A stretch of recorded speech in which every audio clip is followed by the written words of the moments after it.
Hello and welcome to My Gospel Music. I'm Bill Traylor, and we have one of my favorite people in the world, my brother from another mother, Mr. Bob Jones, is going to be with us, and he has some stories to tell that go way back. You will not want to miss this. Mr. Bob Jones, right here on My Gospel Music, right after this.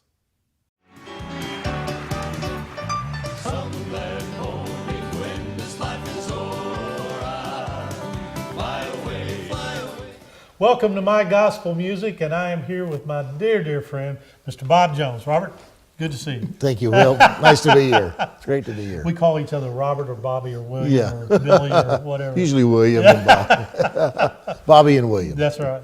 Well, people are going to get tired of me saying this, but you're a wonderful friend that I love dearly. And as I said in the opening, you're my brother from another mother. That's true. That's very true. Well, you know, it was one of those things when we met back in the Zondervan days. Right. It was just an instant friendship and connection, and that friendship has just grown more over the years. That was in 1984. I want you to talk, but I have to say this. When I met Bob, I picked him up at the airport, and he popped in my truck. And hardly said, hello, what's your name? He handed me a cassette and said, pop this in. Well, I think I was wanting to establish the fact that I had some prior experience in gospel music. There's no justification to it. You just love gospel music. Yeah. You remember what you said about it? No. You said, that's not bad for the technology of the age that it was made. One of those generic responses. Right. I want to know about you, and your father is such a big part of that, and the Songfellows Quartet. Because, folks, I'm sure you've heard of the Songfellows Quartet. Bob's dad is the one that started that, and you're continuing with that today. We're going to talk about it during the show, but tell me where it began. Well, actually, it began in Sweetwater, Texas. Yep. In about 1922. And how old were you then? Well, that was okay. You can see how good of friends we are. Anyway, no, he was about 8 years old. My dad was. Yeah. And he had been to a Stamps-Baxter School of Music and had learned to read shape notes. That's affected a lot of people over the years. Yeah, it has. Yeah. Only he happened to have a beautiful voice, even for an 8-year-old. Yeah. And people were amazed at how well he could sing, and he could read all those shape notes. So from that humble beginning, he developed a career, and of course, eventually ended up in the Southern Gospel Music Hall of Fame for all of his life's accomplishments. But they moved from Sweetwater to Amarillo, and then on to California. Right. And he brought Southern Gospel music, as we refer to it today, to the West Coast in about 1936, and began singing in a trio, and they sang, you know, pretty much all over the country as a trio. But then when World War II came along, everybody either went into the service or they went into the defense work. And all the Blackwood brothers and a lot of other folks were in San Diego at the same time, so they were all sort of, you know, trying to keep gospel music going. Yeah. And my dad met a young guy named Earl Weatherford. Oh, sure. Yeah. And Earl Weatherford was driving a cement truck. My dad asked him if he had ever wanted to sing, and he said no, he didn't want to sing. He was a ball player. But my dad prevailed, got him to sing, and taught him shape notes and gave him some voice lessons, and took him to a church picnic one day where he met Lily Fern. Wow. And Lily Fern and Earl then, of course, created a great dynasty in their group. He did. And, you know, when you look at how one thing leads to another, your dad really got Earl Weatherford into gospel music. Earl Weatherford is where Armin Morales, who started or was a big part of the Imperials, and then also the Cathedral Quartet, all came out of that. Well, it was kind of interesting because my dad grew up in an era where everybody sang out of the songbook. Right. You sang everything exactly as it was written.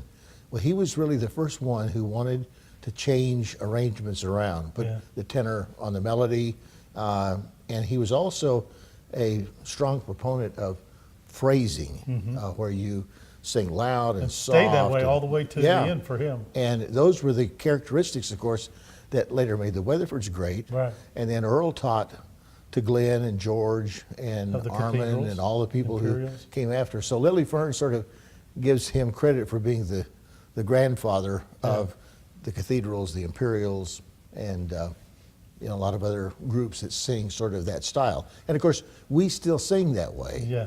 even though the contemporary trend for gospel quartets has changed. The thing that makes us unique is that we still sing Right. the way we did in the 60s and the 50s and the 40s. And your dad was still singing all the way up to the end. And how old was it when he passed? He passed away at 93. 93. And he sang his last performance at his induction ceremony into the Southern Gospel Music Hall of Fame. I was there. I remember. Well, you were it singing with us. Yeah. Yeah, we were on stage together. Yeah, I had the privilege of doing that. We're going to go to a song that features your dad, and this song is called "Sailing Away." Sailing Away. Sailing Away, Yeah. and he sings the lead on this. Yes, he does. And then we're going to come back and chat some more. Okay. Great. Ladies and gentlemen, here is Bob Jones Sr. with the Songfellows Quartet singing "Sailing Away." Stay tuned for that. We'll be right back.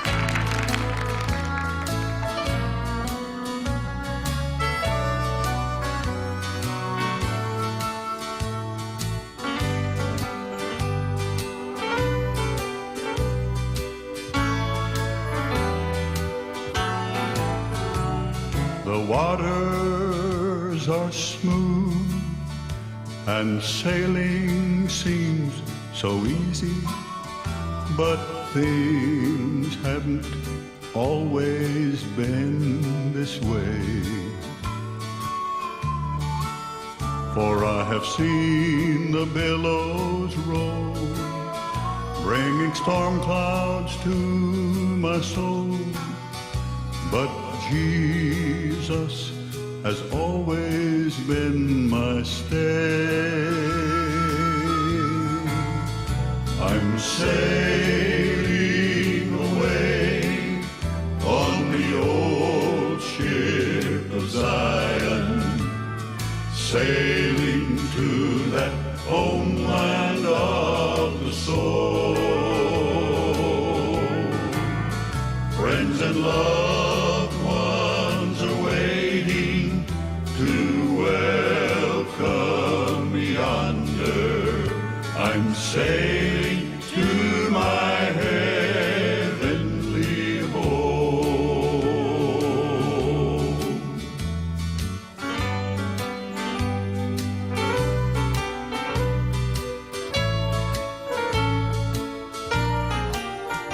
Well, I cannot complain, for my trip has been a good one, but I know I must be nearing that shore.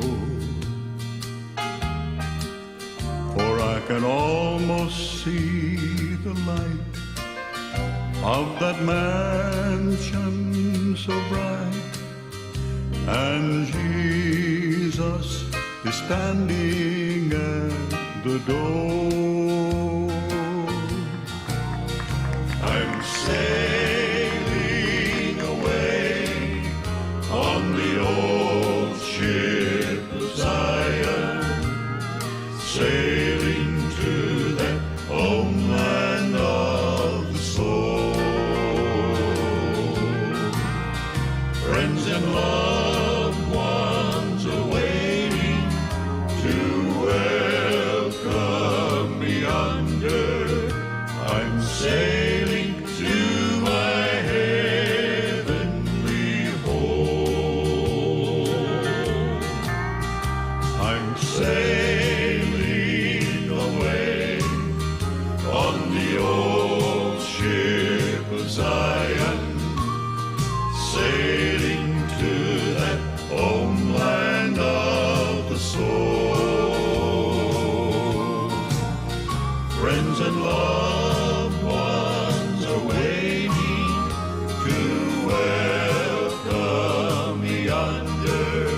I'm sailing to my heavenly home. I'm sailing to my heavenly home.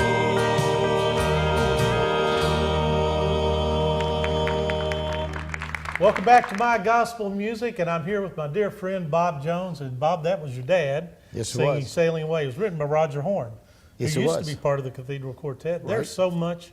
A lot of things.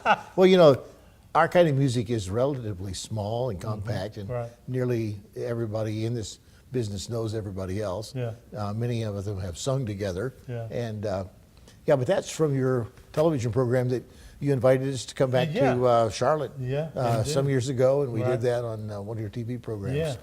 Yeah.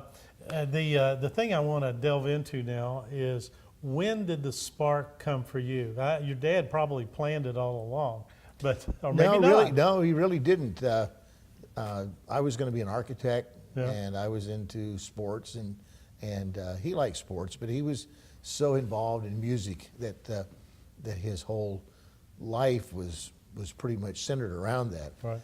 And I remember one time he and I were driving down the road, and he said, "Here, sing this song." He wanted me to harmonize with him. And we drove along a little ways, and he sang the melody, and I tried to harmonize. And after a few miles, he said, "You know, that's okay." He said, "Not everybody has to be a singer." Really? He said, "You can sing in the choir, maybe." So anyway, that was not really a big encouragement. No. And so I had never really thought about doing it. But then they were on television, live television in Bakersfield, Right. in had to be 57, 58, 59, along in that era. And the baritone singer in the quartet had to suddenly go back to Oklahoma. Yeah. And they had These no things one. happen. Yeah, they had no one in never know. Bakersfield. They could have maybe got Merle Haggard because he was there at the time. But anyway, my dad asked me, he said, "Would you be willing to try to sing on the TV program?" And I said, "No, I'm not a singer." He said, "I'll tell you what." He said, "We'll teach you the baritone part like a counter melody." Yeah. And so the bass That's the singer, hardest part to the say. bass singer taught me these 5 songs, and I didn't know the melody of any of them. They taught me the baritone, and I thought the baritone part was the melody. So anyway, then the other guys came in, and I sang my part, and they of course sang their parts, Yeah. and I discovered what a thrill singing 4-part Right. harmony is. Yeah. And I guess at that point, I was kind of mildly hooked on Yeah, it. right. But it wasn't really until a few years later, my wife and I went to see the Blackwood Brothers downtown LA. They were doing a concert, and we were sitting up in the balcony, and J.D. Sumner, Cecil Blackwood, James Blackwood, and Bill Shaw were Yeah. singing, and J.D. sang "God Made a Way." Yeah. And it was such an impressive moment that I guess that's when the bug really got Yeah, me. And right. so then I sang in the quartet from 1958 really until 66. And then I decided to get out and build a business career Right. at that point. And you've had an extraordinary business career. You worked with Steinway and the company that owned Hammond organs. Right. And you were the president of Samick Music, the world's largest piano guitar manufacturer for a time. Right. CEO of Baldwin Piano Company. Baldwin Pianos. And I met you through our relationship with Zondervan Music Group, which owned the Benson Company, which owned Heartwarming Records. Right. And ultimately River Song Records, and it was in deep in Southern Gospel. Right.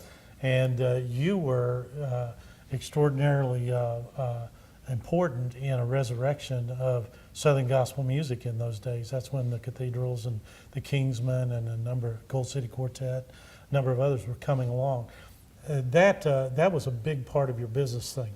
Well, and you're to be given a lot of the credit for that, because when I joined Zondervan, we had 3 divisions: Inspiration, the Benson Company, and Stamps Baxter.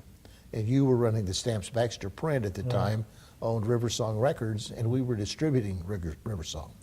Well, I found that the most profitable product to invest in was Southern Gospel. Right. We could make a good record for relatively small budget, and they would sell relatively well. Yeah.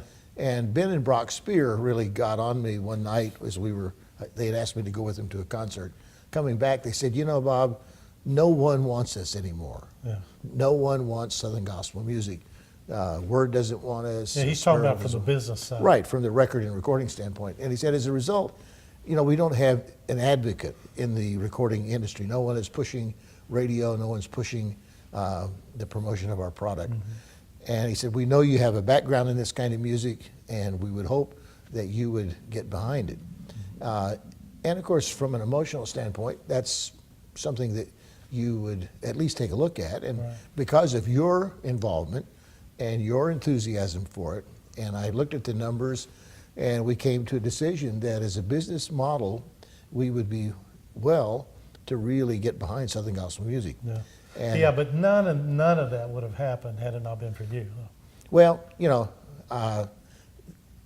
maybe not, but I've always said you're my business mentor, and you are. You are. well, I remember the night when I was asking you to help me find someone to run the record division, because I wanted to pull the companies together. They were all competing with each other, not doing very well against Word, who was our major competitor, or even Sparrow, which was smaller but still aggressive. And I asked you, I said, you need to help me find someone who can rebuild our record division and make it something that's competitive to what Word is doing.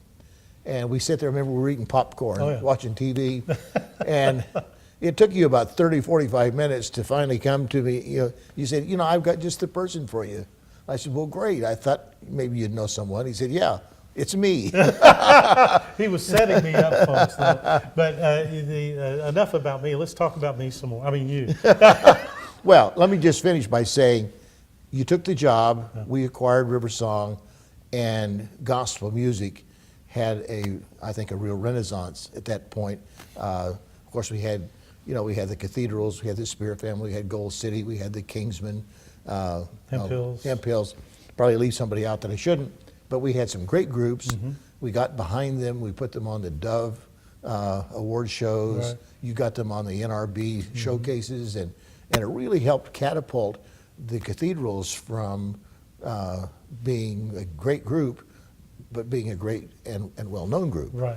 Very successful. It really, I think, did, in that period of time, you and I did really, put Southern gospel music back on the map. We did it yeah, together. it was a together thing. And which led later on to Bob getting back involved with the Songfellows Quartet. We're going to talk about that next. But right now, we're going to share a song from the Songfellows. Great. I'm not sure what the song is. I don't think you know either. But it's This is from our TV program called Brush Arbor Jubilee. Yeah, and so here's the Songfellows Quartet.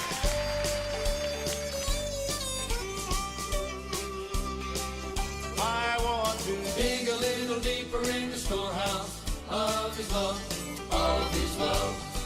I want to dig a little deeper in God's love. I want to dig a little deeper in His love. I want to dig a little deeper in the storehouse of His love, of His love. Oh, I want to walk a little more like my Jesus would. I want to talk a little more like a Christian should. I want to dig a little deeper in the storehouse of His love, of His love. I want to dig a little deeper in God's love. I want to dig a little deeper in His love. I want to dig a little deeper in the storehouse of His love, of His love. Oh, I want to walk a little more like my Jesus would. I want to talk a little more like a Christian should. I want to dig a little deeper in the storehouse of His love, of His love. Dear Lord, to Thee, dear Lord, to Thee, I long to Thee, I long to Thee. I want to dig a little deeper in the storehouse of His love, of His love. I want to shine, yes, I want to shine in love sublime, in love sublime. I want to dig a little deeper in the storehouse of His love, of His love. I want to dig a little deeper in God's love. I want to dig a little deeper in His love. I want to dig a little deeper in the storehouse of His love, of His love. Oh, I want to walk a little more like my Jesus would. I want to talk a little more like a Christian should. I want to dig a little deeper in the storehouse. I want to dig a little deeper in the storehouse. I want to dig a little deeper in the storehouse of His love. God's great love.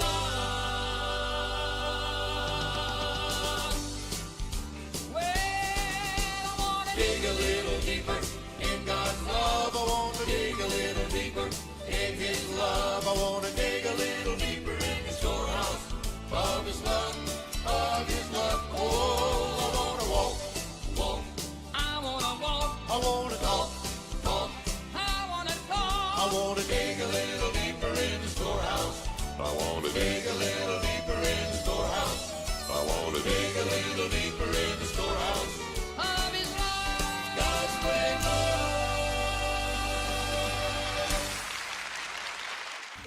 Welcome back to My Gospel Music. I'm here with my dear friend Bob Jones, and that was the Songfellows Quartet that we just heard, featuring Bob on the lead.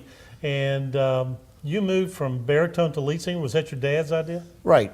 You know, as he got older and I was a lot younger and I could sing higher, he eventually decided. Of course, you know, he started out as a bass singer. Really? Yeah, he I was. didn't know that. When Earl Weatherford was in the quartet singing first tenor, my dad was the bass singer. Of course, this was during the war, and they didn't have a lot of choice of singers. But he always loved bass singing and always had this big, deep, mellow voice. Your dad also enjoyed driving the bus, didn't he? Oh, he loved driving the bus. Okay, tell me the story, because I know this story. You'll love this. Tell me the story of the last time that you let him drive the bus. Well, we were coming back from a concert in Modesto, California, back to L.A., going down Highway 99, and it was just my dad and Ava and Marilyn and I on the bus. The wives. The other guys had gone on some other way. Anyway, so I decided he wanted to drive, so I said, "Okay, Pop, you can drive. Take us home." So he loved it. He got in there, boy, and he was going down the road about 70 miles an hour. Yeah. And Highway 99, for those in the West Coast, know that it's a really strange road. Yeah. So anyway, he was going along. He was in the slow lane, but he was going about 70. Well, he didn't notice that there was a sign that said exit ramp, and you had to exit if you were in that lane. Yeah. So he goes shooting off the off ramp. Now, this isn't a huge bus. Oh yeah, this is a 40-foot Eagle, you know, that didn't have real great brakes. You know, and it was headed down this hill, and on the off ramp, and at the bottom of the off ramp was a stoplight and two cars sitting there, and we were going 70 miles an hour, and I screamed. I said, you know, slam on the brakes. You know, we're gonna run over those folks. Well, you know, he got up on the brakes, stood up in the seat on the brakes, and the bus slowed down. But as we got almost to hit the cars, the light turned green, the cars went this way, and he went up over the road and up the other side of the ramp, where at that point he just stopped. Yeah. He put the bus out of gear, turned on the parking brake, got up and said, "You've got it." That's my last bus driving experience.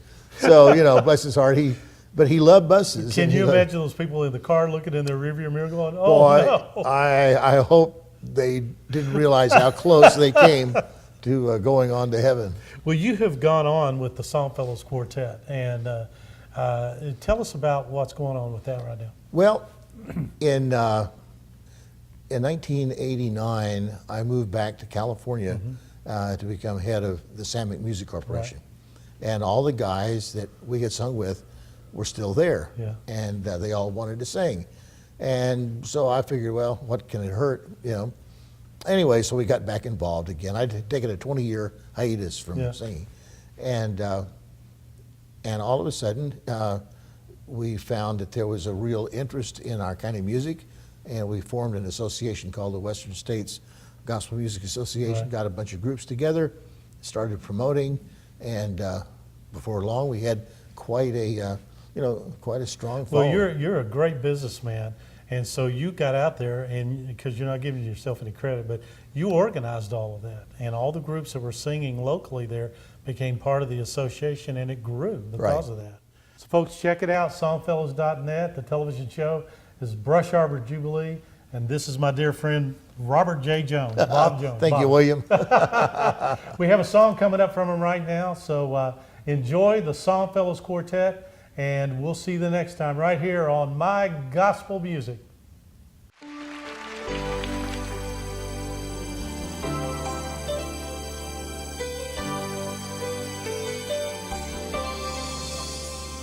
The blood of the Lamb stained the old rugged cross on a hill they call Calvary. One day I knelt at the foot of the cross, cross, and some of it sprinkled on me. In the temple, they only examined the lamb, not those or the dead was slain. And though I'm not perfect, my sacrifice is, and he bore all my sin and my shame. And it's all in the blood of Jesus. Forgiveness, cleansing, and power to heal. And it's all in the blood of Jesus. It still flows when at Calvary we need. And it's all in the blood of Jesus.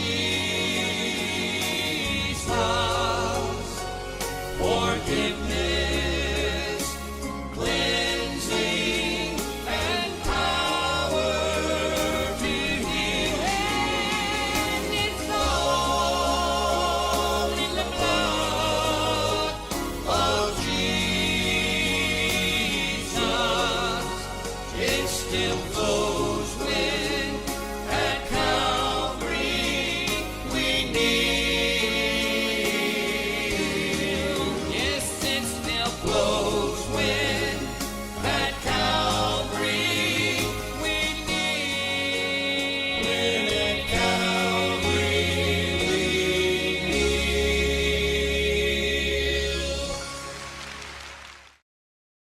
Thanks for watching My Gospel Music.